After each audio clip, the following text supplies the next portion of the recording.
墨西哥不是所有的地方都安全，但安全的地方是真安全。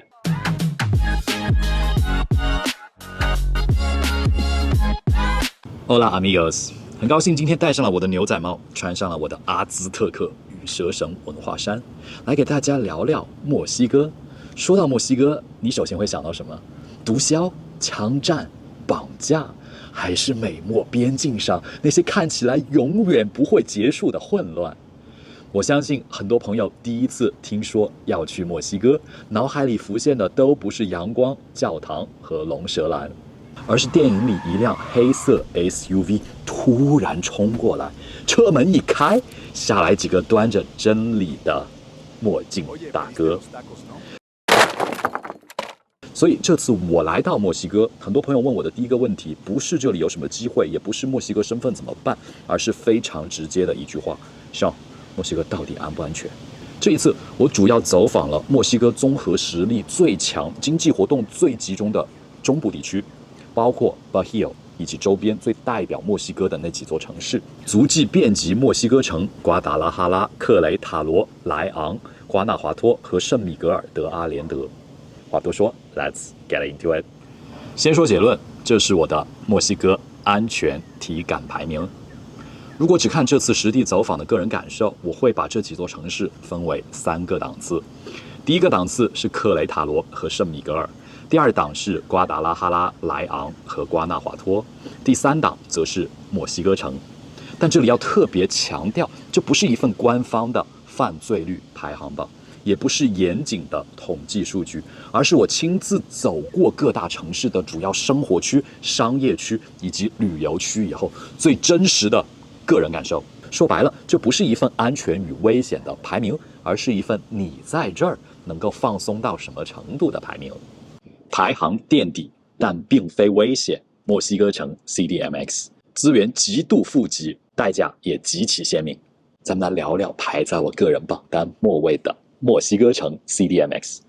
不過在這裡我必須強調，把它排在最後，絕對需要放在一個正確的語境中去理解。作為一座吞吐量有2000多萬人口的超級巨無霸，墨西哥城幾乎壟斷了全墨西哥最頂尖的政治、金融、商業和文化資源。也正因為它太過龐大了，不同街區間的割裂感是極其劇烈的。你可能上一秒還在極其國際化、咖啡館和甲級寫字樓林立的 Polanco 高端街區，但只需要拐過幾條街，周遭的氣場和安全感就可能發生斷崖式的變化。所以在墨西哥城生活或者出行，決定你體驗的不僅是目的地，更是你移動路線。你住在哪個區？幾點出門？又坐什麼交通工具？中間會不會穿越陌生或者複雜的區域？這些細節會直接決定你的安全體感。客觀來講，它絕不是好萊塢電影裡那種一出機場就遇到槍戰的無政府之地，但你也很難像在聖米格爾、克雷塔羅那樣完全卸下防備，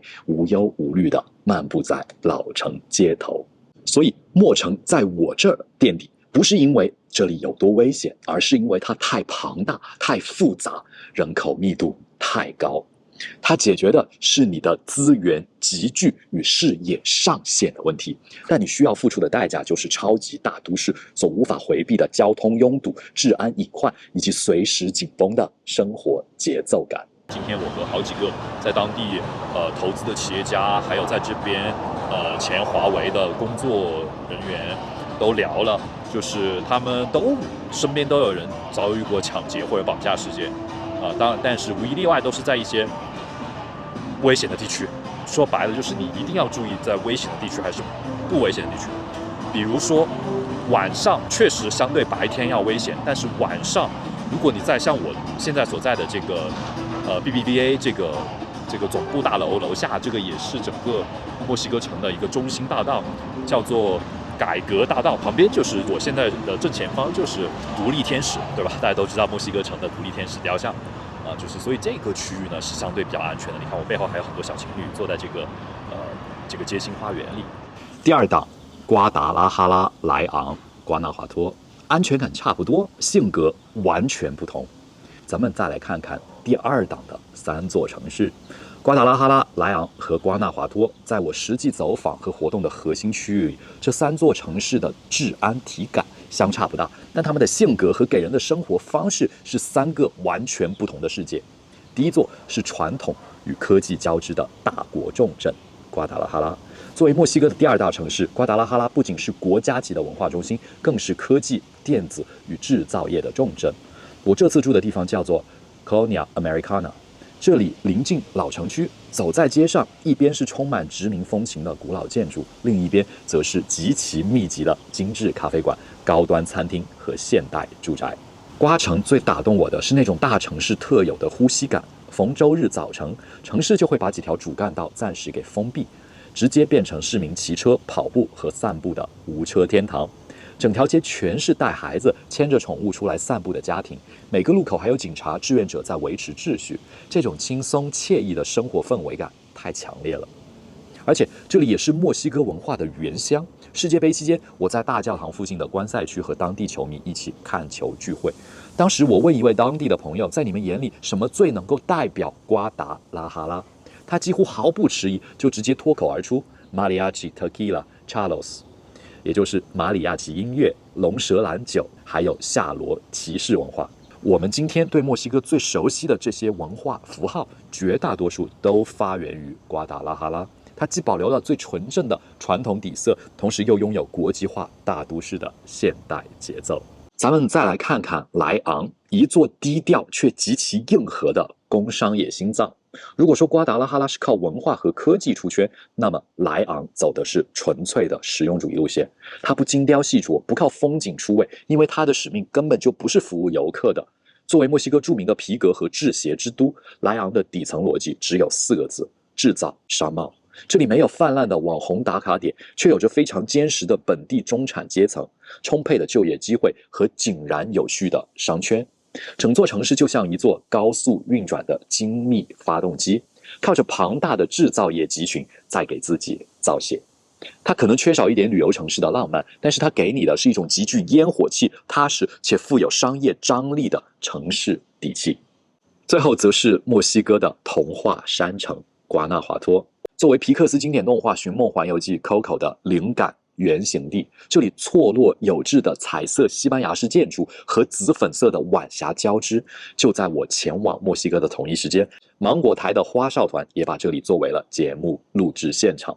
宛如動畫照進現實。瓜納華托這座文藝小城的畫風與它並列的前2座城市截然不同。彩色的房子順着山勢錯落地鋪開，老城區裡橫貫着迷宮一樣的地下隧道、步行街、廣場和教堂。因為這裡有著名的大學，街巷間處處洋溢着年輕人、學生和藝術家的氣息，旅遊和人文氛圍濃郁到了極點。但相比瓜達拉哈拉和萊昂，它全市人口只有20萬，小城市的風味更適合大家慢慢走、細細品。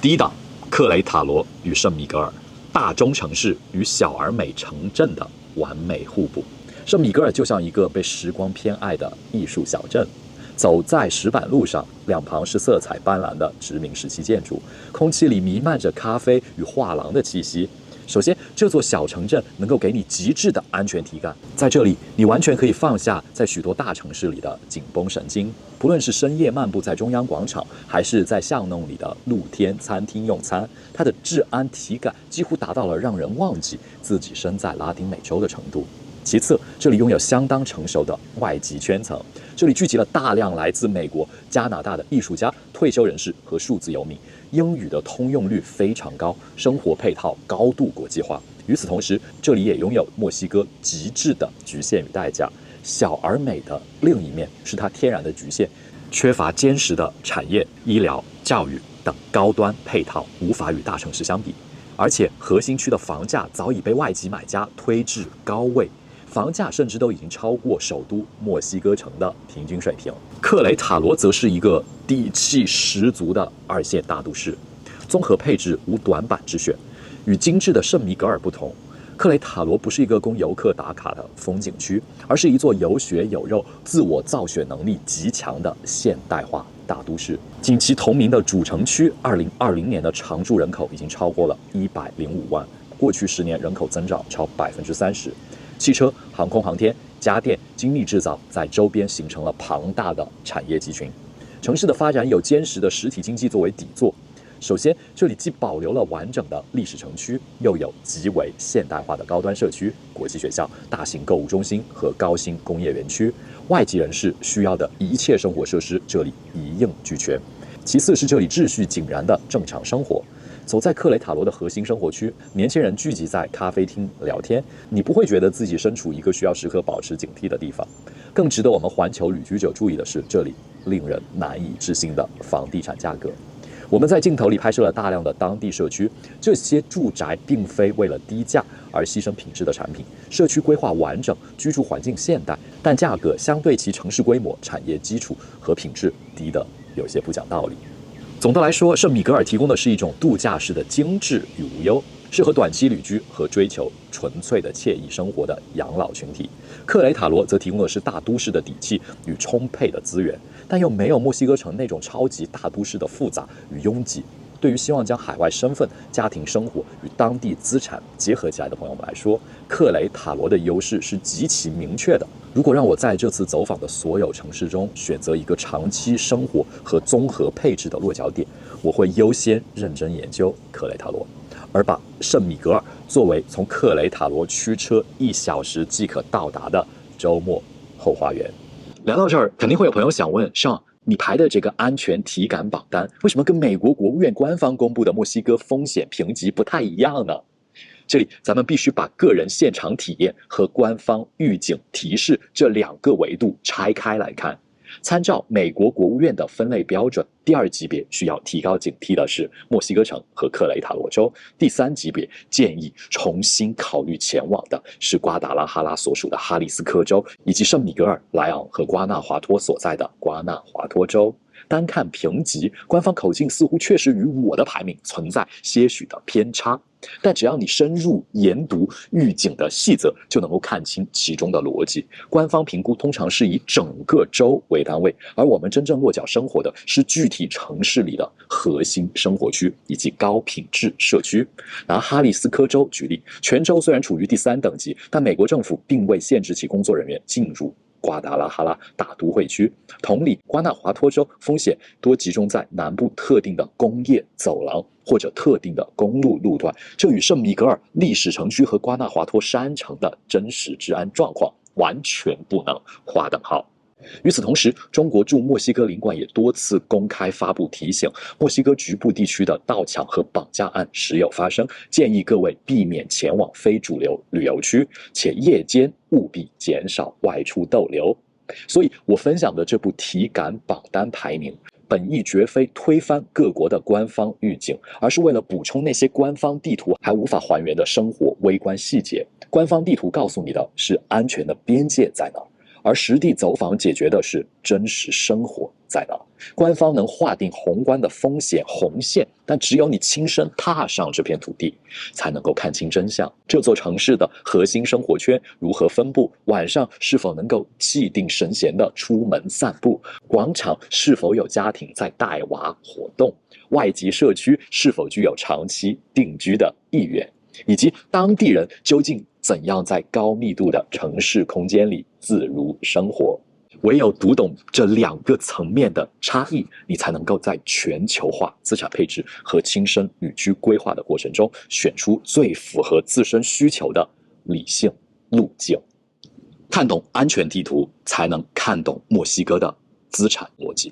看到這裡，可能有人會問，Sean，你為什麼花這麼長的篇幅去談一座城市的安全和體感？因為不論是辦理海外身份、設立公司，還是配置當地房地產，你的第一步不是遞交材料或者準備資金，而是選對城市。在這張安全地圖的背後，隱藏的是完全不同的資產邏輯。克雷塔羅它擁有龐大的實體產業和極佳的治安體感，而房價相對於它的城市規模和配套依然處於明顯的洼地。這裡最適合把家庭生活、長期居住和資產配置深度結合起來。聖米格爾它最安全、最國際化，但核心區房價早已被北美買家推到了高位。這裡適合追求歷史文化、退休養老、國際社區，或者想服務高消費外籍人群的人。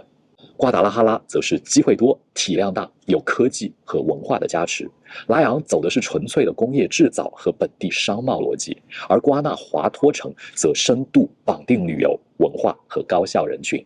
墨西哥城擁有全國最密集的金融機構、政商資源和頂級高端客戶，但代價是極其複雜的街區選擇、交通擁堵和相對高昂的生活成本。